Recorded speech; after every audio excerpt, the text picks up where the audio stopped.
Eh ben, bonsoir et bienvenue à ce nouveau webinaire qui donc a pour sujet le syndrome de l'imposteur. Et en fin de compte, je suis venu sur ce sujet, entre autres, en parlant avec des clients, des clientes qui, surtout qui sont venus de familles narcissiques, enfin de familles où il y avait au moins un parent, dira-t-on, toxique. Et j'ai remarqué que beaucoup de ces personnes, comparées à mes clients qui n'ont pas eu de contact avec des parents narcissiques, en quelque sorte, une bonne partie de ces personnes, en fin de compte, souffraient du syndrome de l'imposteur, comme il s'appelle tout simplement. C'est quelque chose qui existe. Et je me suis dit qu'il y avait peut-être quelque chose à faire sur ce sujet. Cyril Malka sans divan.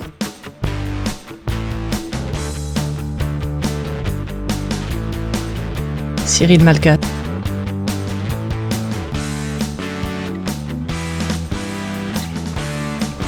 Cyril Malka. Sans divan. Alors, je me présente pour ceux qui ne me connaissent pas ou qui ne me connaissent pas encore. Je m'appelle donc Cyril Malka. Je suis psychologue cognitif et comportemental. À la base, j'étais psychanalyste, mais je suis donc parti après sur des études cognitives et hypnothérapeute. Et si vous voulez en savoir plus sur moi, et puis éventuellement même prendre rendez-vous, eh ben, vous pouvez aller sur ma page malka.fr et là, vous allez voir, il y a tout un truc où il y a qui et où est Cyril Malka et vous pourrez savoir tout ce que vous voulez sur moi, à peu près. Alors, maintenant, passons aux choses sérieuses, c'est-à-dire donc le syndrome de l'imposteur. Alors, le syndrome de l'imposteur, ça touche premièrement et le plus souvent donc dans le domaine professionnel. Et ça touche énormément de personnes dans la vie professionnelle, mais ça touche aussi énormément de personnes dans la vie personnelle. Et donc là, je vais vous montrer un petit peu comment le système fonctionne, en quelque sorte, comment il va saboter vos réussites ou votre confiance en vous. Et puis, bien entendu, je vais vous donner un ou deux petits outils pour pouvoir, en tout cas, vous en sortir autant que possible, pourra-t-on dire, assez rapidement. Alors, déjà, on va voir un petit peu ce que c'est que le syndrome de l'imposteur. Le syndrome de l'imposteur, ce n'est pas un diagnostic psychiatrique. C'est-à-dire que même si je vous dis, ben oui, j'ai remarqué que beaucoup de personnes avaient ce syndrome, c'est pas un diagnostic psychiatrique, c'est pas une maladie, c'est pas quelque chose dont on ne revient pas, c'est pas une tare que l'on a pour le reste de sa vie. C'est un schéma de pensée, c'est un mode de fonctionnement, et ça va être un mode de fonctionnement qui est mental, psychologique et émotionnel. Et en gros, les personnes qui souffrent du syndrome de l'imposteur, elles peuvent réussir très bien certaines choses, que ce soit des hobbies, que ce soit dans le domaine professionnel, que ce soit même dans le domaine de la vie privée.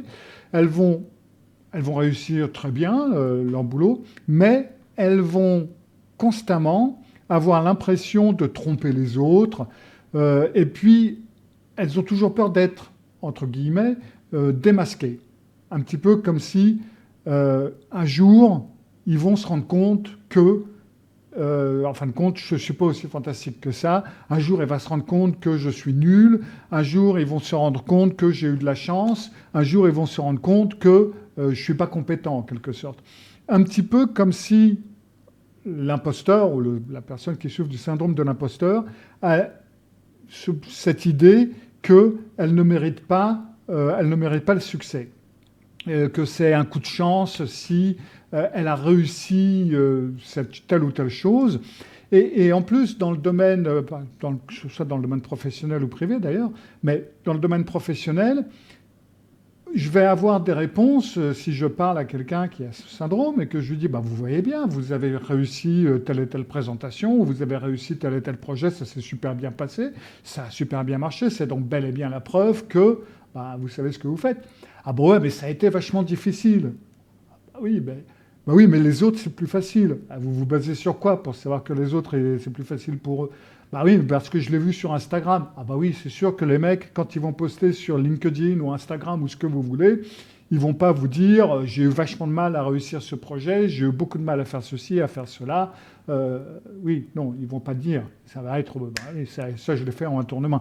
Donc en fin de compte, on ne voit pas ce qui se passe derrière le masque ou derrière l'Instagram, en quelque sorte, des gens. Et donc, on a l'impression que, moi, j'ai plus de difficultés que les autres pour faire ceci ou cela, où on va trouver des micro-erreurs. On va dire, mais moi, c'était mal fait. J'ai pas pensé à faire ça, j'aurais dû. En fin de compte, tout était nul parce que j'ai fait telle ou telle erreur, ou parce que j'ai oublié de faire ceci, cela, ou parce que j'aurais pu mieux faire ceci, cela, ou parce qu'on m'a posé une question à laquelle j'ai pas répondu. Et donc, du coup, tout est à foutre à la poubelle, en gros. C'est comme si une erreur invalidait tout. Et c'est à peu près la même chose sur le domaine privé.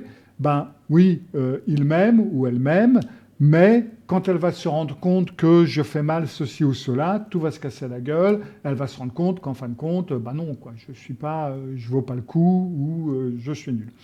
Et donc, cette façon de penser, ça va entraîner donc certains comportements.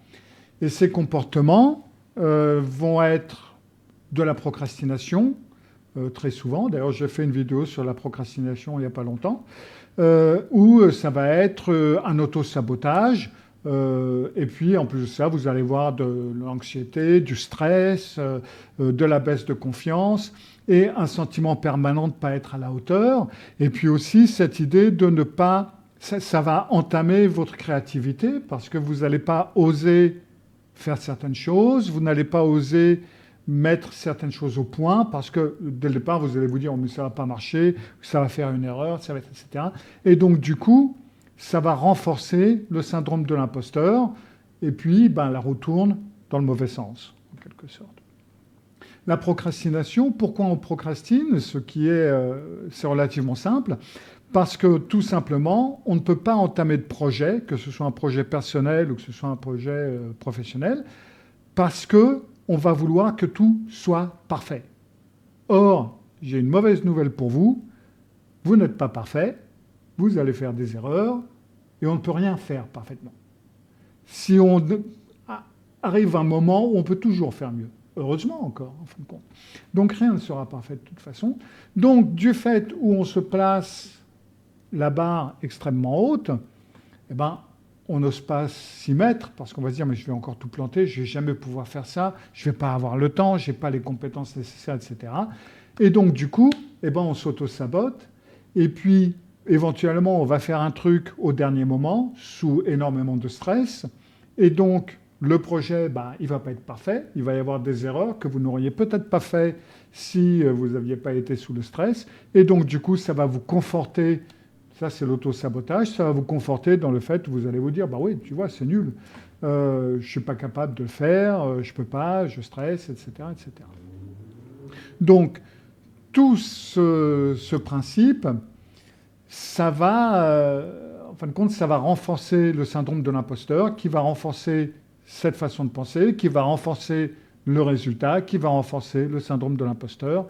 Et après, vous êtes parti pour un tour de manège. Alors, il est important, ou il y a une bonne chose de savoir en fin de compte d'où ça vient, ce syndrome de l'imposteur. Il peut venir de divers endroits. Il peut être renforcé de divers endroits, et il peut venir de n'importe où. À la limite, on pourrait dire que le plus important n'est pas de savoir d'où il vient, même si ça peut avoir son importance. Alors, il peut avoir une origine à le fait qu'on a une tendance à se comparer. On a une tendance à se comparer aux autres parce qu'on vit dans une société qui est hautement compétitive, que ce soit dans le domaine du bonheur personnel, de la vie de couple, que ce soit dans le domaine professionnel, et même, comme j'en ai parlé encore à une cliente aujourd'hui, même dans le domaine des hobbies. Un exemple vraiment tout bête. Moi, je suis de cette génération où on prenait encore des photos à l'argentique. Et vous allez peut-être rire, mais en fin de compte, c'était vachement mieux.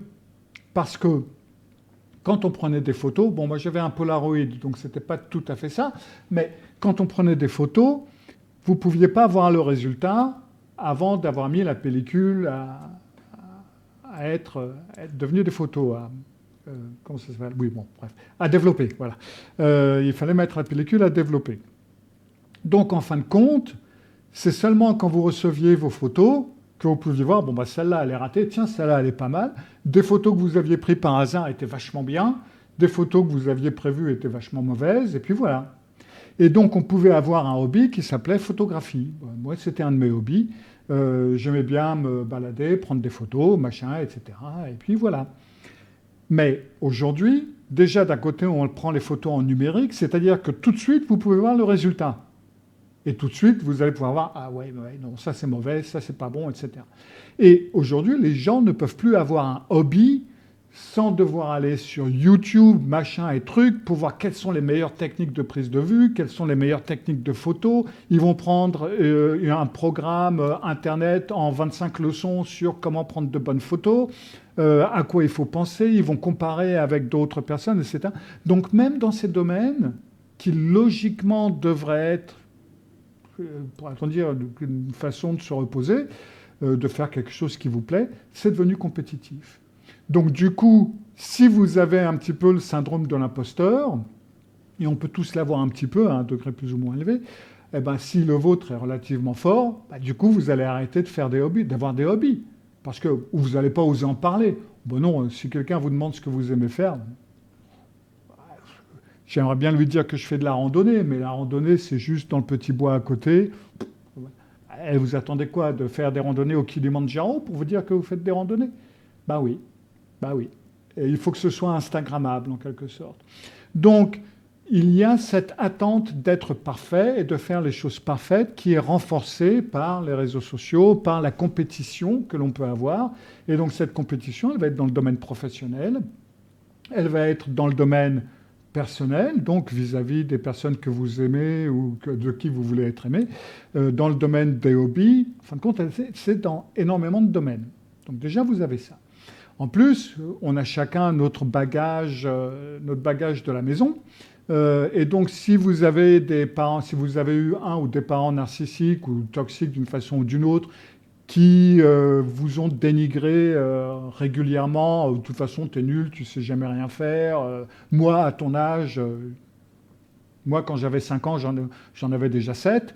Ben, ça va être un mauvais départ dans la vie. Hein. On part du principe, généralement, ce que ces parents-là vous disent, ça va être un truc du genre « Ouais, mais je voulais pas que tu prennes la grosse tête. » Ben, avec les dénigrements qu'ils vous ont mis dans la tronche, il n'y a pas de risque. Hein. Donc, là, il y a donc un bagage qu'on peut avoir de la maison. Alors ça peut être des parents, mais ça peut être aussi des profs, hein, des enseignants, ça peut être des camarades, ça peut être beaucoup de choses, hein, ça peut être tout un environnement. Et puis, à part ça, vous pouvez avoir des conjoints ou des ex-conjoints ou conjointes, tout ce que vous voulez, qui peuvent éventuellement s'en être donnés à cœur joie pour vous dénigrer pendant que vous étiez en couple, et ce qui va, en fin de compte, même si à la base, on n'a pas le syndrome de l'imposteur, notre cerveau a une tendance à vraiment s'accrocher au danger, aux choses qui sont mal faites ou aux choses qui ne sont pas... Enfin, qui sont quelque chose qui peuvent nous porter préjudice. C'est un système de survie. Et donc, du coup, on va essayer d'éviter ces choses-là. Et donc, le syndrome de l'imposteur a sa place toute faite dans cette case. Où on peut dire, ben voilà, c'est pour éviter, en fin de compte, des déboires, pour éviter des problèmes, pour éviter d'entrer dans des difficultés, etc., etc. Donc, du coup, entre notre bagage qu'on a de la maison, entre la vie qu'on peut avoir éventuellement ou professionnelle avec donc une vie professionnelle plus ou moins compétitive. Après, vous allez avoir des patrons ou des directeurs ou ce que vous voulez qui vont vous tirer dessus, qui peuvent vous dénigrer ou qui vont vous critiquer. Ben ça, du coup, si vous avez un mec comme ça au-dessus de vous, c'est sûr que ça va renforcer certaines choses. Des collègues avec qui vous êtes en compétition. Donc, si on regarde un petit peu tout ça, eh ben, il y a beaucoup de domaines dans lesquels on va avoir, ça va renforcer ce fameux syndrome de l'imposteur. Alors, c'est bien joli tout ça, mais maintenant on sait plus ou moins d'où il vient, on sait ce qui le renforce ou ce qui peut le renforcer, Puis du coup, on se dit, c'est bien tout ça, mais est-ce qu'on peut y faire quelque chose, hein, parce que c'est toujours sympa de proposer un problème, mais ça serait bien s'il pouvait y avoir une solution. Eh bien, il y en a. Voilà. Alors, il y en a même plusieurs. Alors, déjà, là, je vais vous parler ou vous reparler, pour ceux qui m'ont déjà entendu dans ce domaine, de cette fameuse méthode qui s'appelle la méthode ABC. Je sais, c'est un peu débile, c'est simple, mais les choses sont en fin de compte relativement simples. Et la méthode est simple à utiliser et elle marche très bien. Remarquez que je vous dis que la méthode est simple, je ne vous dis pas qu'elle est facile. Ne confondez pas les deux choses, hein. Ce qui est simple n'est pas nécessairement facile. Donc, mais la méthode est simple. Par contre, il va falloir bosser. Alors, on va dire que, en règle générale, quand on est dans des situations, par exemple une situation compliquée, une situation comprise comme dangereuse pour notre esprit, ça va être la situation, on va dire, c'est le A. Ça va être l'activateur. Ça va être ce qui va activer quelque chose en nous. Maintenant, jusqu'ici, ou très souvent, en psychologie classique, on est parti du principe que le A, l'activateur, va mener à une conséquence qu'on va appeler C. Conséquence C. C'est-à-dire, par exemple, si vous avez votre conjoint qui vous dénigre en A, en C, la conséquence en C va être que vous allez avoir du chagrin, vous allez être désolé, vous allez éventuellement déprimer ou quelque chose dans ce genre. Si quelqu'un vous insulte en A, vous allez vous mettre en colère en C. C'est un petit peu le principe qu'on prend à l'inverse. Quand vous avez les Black Blocs qui bousillent tout en C, c'est parce qu'il y a une colère en A qui est due à quelque événement que ce soit. Ou si vous avez des jeunes qui tabassent quelqu'un, en C, c'est... Voilà. Donc ça marche dans les deux sens, et c'est comme ça qu'on a utilisé ça jusqu'ici. Et bizarrement, en fin de compte, il n'y a pas vraiment de solution à ça. Parce que le A, on ne peut pas toujours influencer le A. De toute façon, on a remarqué, et vous connaissez sûrement ce genre de situation, que même si on change le A, on risque de retomber sur le même problème. Par exemple, on connaît tous une histoire de quelqu'un, une femme par exemple, qui est dans un couple avec un mec qui lui tape dessus. Il la cogne allègrement à chaque fois qu'il y a quelque chose qui ne va pas. Et puis, elle le quitte plusieurs fois, et puis il la ramène plusieurs fois, elle revient, et à genoux, mais je t'aime, blablabla, blablabla. C'est ce qu'on appelle la réaspiration. La nana revient, et puis il commence à lui taper dessus. Et puis un jour, il se passe quelque chose, il s'en prend aux enfants, ou il se passe quelque chose, en tout cas, il passe au-dessus, au travers d'un trait dans le sable, d'une ligne rouge, et ce coup-ci, elle part, elle le quitte, et il peut faire ce qu'il veut, elle ne revient pas, ça y est, c'est fini, boum. Et elle se retrouve un autre mec un peu plus tard, qui est encore pire que le numéro 1. Et c'est là où on se dit, c'est quand même vachement bizarre. Eh bien, le fait est que ça ne sert à rien de changer le A, vous risquez très fortement de retomber sur le même problème. Alors ça peut faire partie d'une évolution. Une fois que vous avez réglé le problème, vous pouvez changer le A, peut-être, mais beaucoup de A, vous ne pouvez pas les changer. Il y a beaucoup de choses qu'on ne peut pas changer dans la société, qu'on ne peut pas changer dans les environs. Si on prend la situation où votre conjoint vous a insulté, par exemple, ou vous a dénigré, ça c'est le A, et vous pouvez faire ce que vous voulez, vous ne pouvez pas le changer.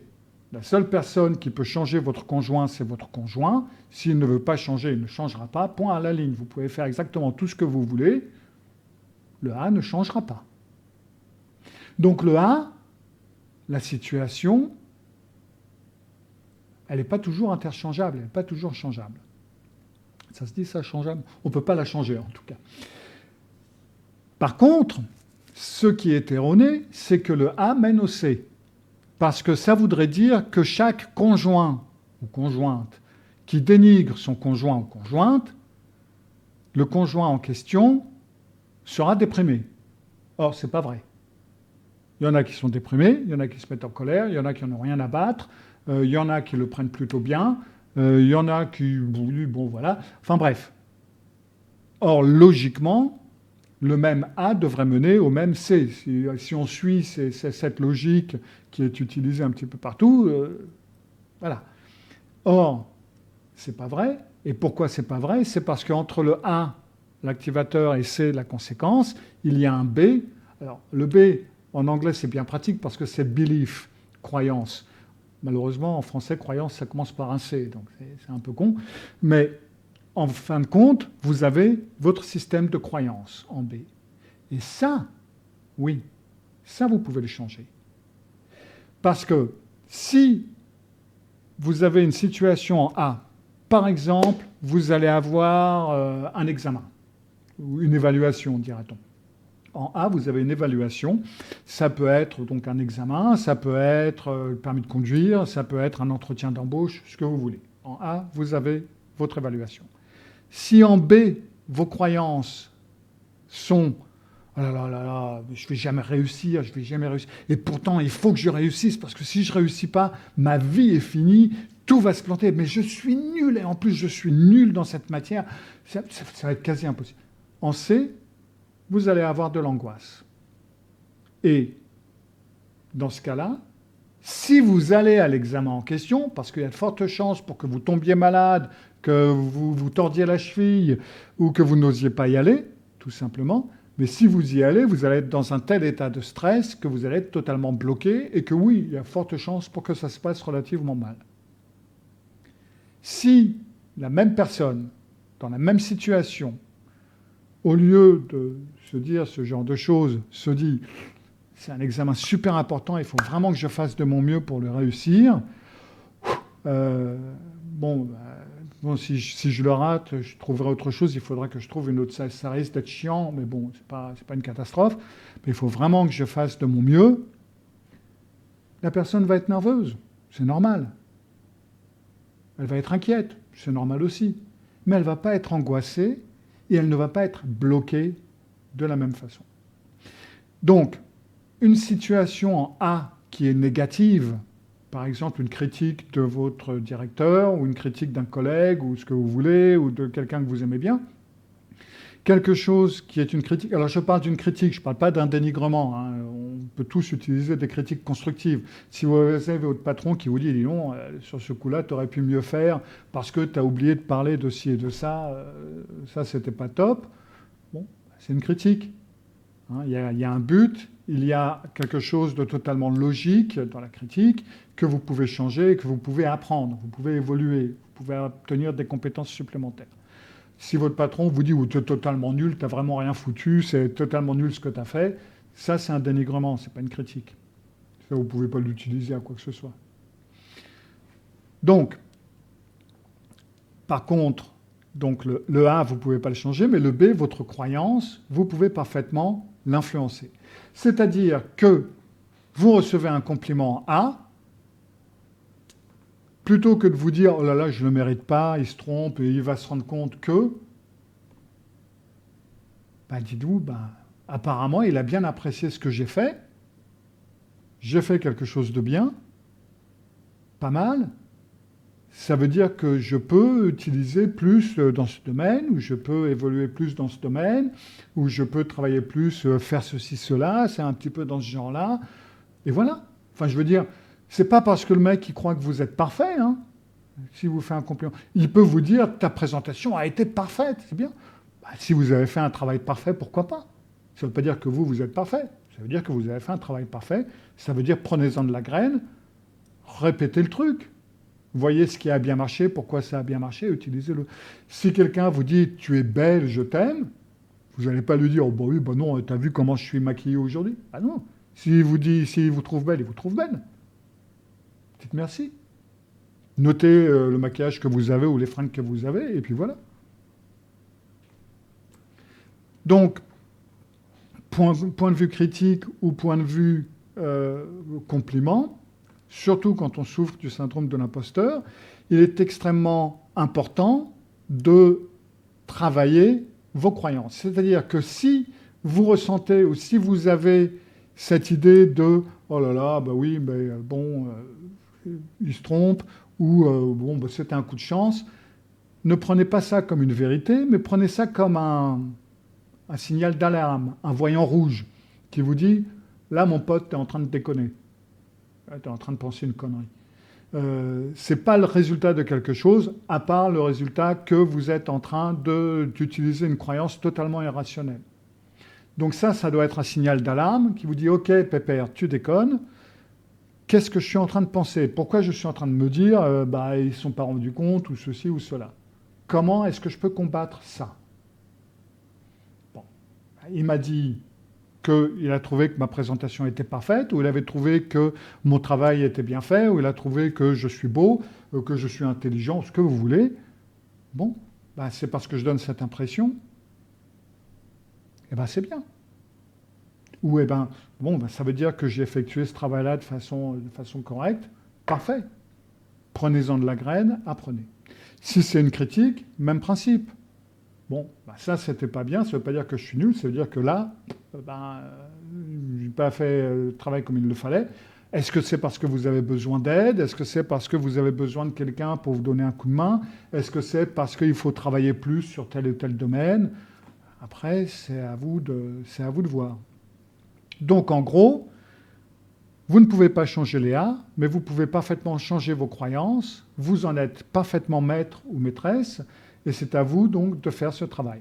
Alors, généralement, ce que je vous propose de faire pour ce genre de cas, vous pouvez faire cet exercice même maintenant. Alors, ma solution miracle à tout, moi, c'est papier-crayon. Hein. Vous pouvez faire ça sur un document Word ou ce que vous voulez. Mais papier-crayon, il y a quand même une autre dynamique. Donc, moi, j'aime bien le papier-crayon. Donc, vous prenez votre papier-crayon, vous faites 3 colonnes sur le papier. Vous mettez A, B, C. Dans la colonne A, vous mettez donc la situation, comme elle s'est passée. Il y a eu un tel qui m'a dit ceci, cela. Ou il s'est passé ceci, cela. Ça, c'est la situation. Alors là, vous l'utilisez pour le syndrome de l'imposteur, mais vous pouvez l'utiliser pour beaucoup d'autres trucs aussi. Hein. Après, le plus facile, c'est de passer directement au C. Parce que on peut avoir du mal à différencier les croyances des émotions, machin, etc. Donc quand vous commencez par les émotions, vous allez plus facilement passer aux croyances après.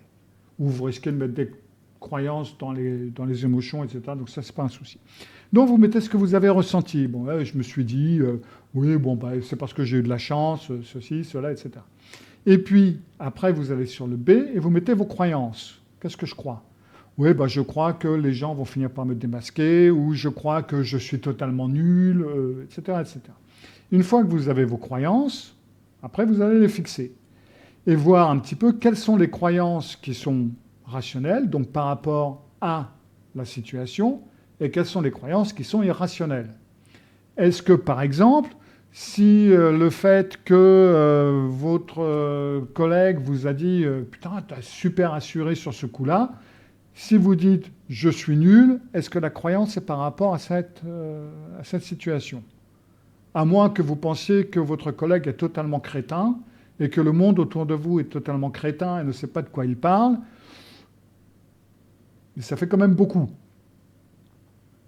Donc, de cette façon, vous allez pouvoir séparer les différentes croyances et ça va être à vous de contredire ces croyances. Pour les contredire, l'une des meilleures méthodes, ça va être de dire, bon, bah, qu'est-ce qui prouve que je suis nul? Bah, pas grand-chose, en fin de compte. Hein. Bah oui, j'ai fait une erreur, j'ai fait des erreurs ici. Ou parce que, ben oui, bah, je ne sais pas comment on fait pour faire ceci, cela. Mais si un collègue vous disait, bah, je ne sais pas faire ceci, cela, est-ce que vous lui diriez qu'il est nul? Si votre enfant vous disait, ah bah oui, mais moi je ne suis pas bon en maths, est-ce que vous lui diriez qu'il est nul? Non. Donc non, ça c'est pas rationnel. Donc vous relativisez et de cette façon, vous allez pouvoir avancer. Un petit bonus pour la route, il y a ce que j'appelle le carnet de réussite. Alors le truc est que surtout les personnes qui souffrent du syndrome de l'imposteur ont une fâcheuse tendance à oublier les bonnes choses qu'ils font ou qu'ils savent faire. Autant ils se souviennent de leurs conneries, parce qu'ils en font comme tout le monde, autant tout ce qui est bien, Ça, ils l'oublient. Ils l'oublient parce que, à la base, ils vont vous dire « Ah, bah oui, mais ça, c'est tout le monde. Oui, ça, c'est pas spécial. » Donc, c'est plus facile à oublier que les erreurs, parce que, bien entendu, ils sont les seuls à faire de telles erreurs. Personne d'autre dans le monde ne fait ce genre d'erreur. Donc, une bonne chose à faire, c'est de tenir le carnet de réussite. Et le principe, c'est, vous prenez un petit cahier, un carnet, ou ce que vous voulez, papier-crayon. Voilà. Vous n'allez pas dire que je vous ruine en méthode. Et chaque jour, vous mettez la date, pour vraiment être sûr de ne pas l'oublier. Et chaque jour, le soir, vous notez au moins une réussite. Même si c'est une toute petite réussite. Ça peut être un petit projet personnel que vous avez terminé, une belle photo que vous avez prise, ça peut être un compliment que vous avez reçu, ou juste une petite action personnelle que vous avez réussi, que ce soit dans votre travail ou dans votre quotidien. Tout autant, on ne laisse pas passer une seule petite erreur parce qu'on l'a grandi comme si c'était quelque chose d'horrible, là, ça va être exactement la même chose, mais avec les réussites ou les bonnes choses. Et ça, c'est en fin de compte très important. C'est vrai que ça peut paraître bénin, ça peut paraître un petit peu youpi, new age, mais non, parce que ça habitue votre cerveau à vous souvenir des choses positives, de ne pas oublier vos réussites, justement. Ça va faire que votre cerveau va se souvenir plus facilement, aussi au cours de la journée, et va noter plus facilement au cours de la journée les actions positives et les petits succès que vous pouvez avoir. Donc ça, c'est un petit truc supplémentaire que vous pouvez utiliser. Et puis, pour finir, publicité gratuite, moi j'ai fait tout un programme de 21 leçons sur le syndrome de l'imposteur que vous pouvez trouver sur imposteur.malka.academy avec un Y au bout. Et puis ça, c'est tout un programme, mais ça va beaucoup plus profondément, et dans le domaine personnel et dans le domaine professionnel, avec beaucoup d'exercices après chaque leçon. Donc ça peut vous tenir occupé pendant plusieurs mois. Voilà, j'espère en tout cas que ces petits conseils vous ont aidé à clarifier certaines choses, que ça va vous aider également à avancer. Et puis, écoutez, si vous voulez que je tienne un webinaire sur un sujet qui vous tient à cœur, il ne faut pas hésiter à m'envoyer un mail à cyril@malka.fr. Je verrai ce que je peux faire pour vous.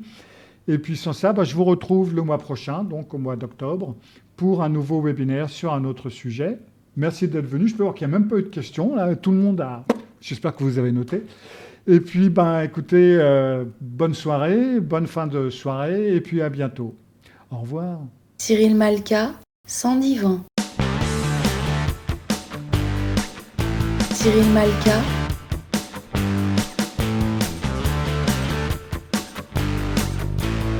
sans divan.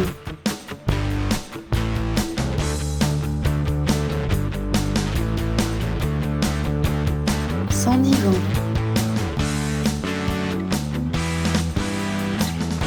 Cyril Malka, sans divan.